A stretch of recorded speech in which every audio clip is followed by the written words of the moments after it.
ભારતીય કોસ્ટગાર્ડ મુખ્ય જિલ્લા મથક એકે વિવિધ સ્થળોએ ફસાયેલા લોકોને સ્થળાંતર કરવાની કટોકટીની પરિસ્થિતિમાં પૂરા જોશ સાથે પ્રતિક્રિયા આપી.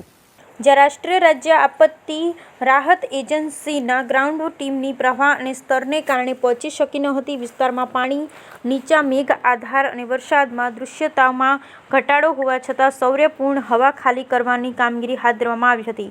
28 ઓગસ્ટ 2024ની સાંજે સિવિલ એડમિનિસ્ટ્રેશન તરફથી વિનંતીઓ પ્રાપ્ત થતાં ઝડપથી કાર્યવાહી કરી પોરબંદર ખાતે આઈસીજી એર એન્ક્વેલે એડવાન્સ લાઇટ હેલિકોપ્ટર લોન્ચ કર્યું. પોરબંદર જામનગર જિલ્લાના કંટ્રોલ થેપાડા, એરંડા, માલફટાણા અને પીથળ ગામોમાંથી 5 મિશનમાં ફેલાયેલી કામગીરીમાં 7 મહિલાઓ અને 10 બાળકો સહિત કુલ 33 લોકોને બચાવી લેવામાં આવ્યા હતા.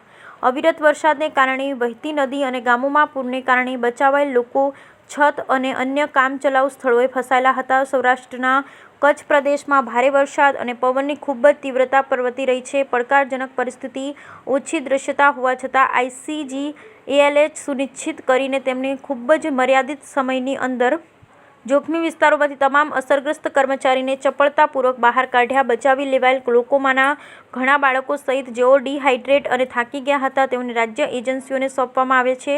તે પહેલાં સીજીઆર એન્ક્લેવ પોરબંદર ખાતે તબીબી સહાય પૂરી પાડવામાં આવી.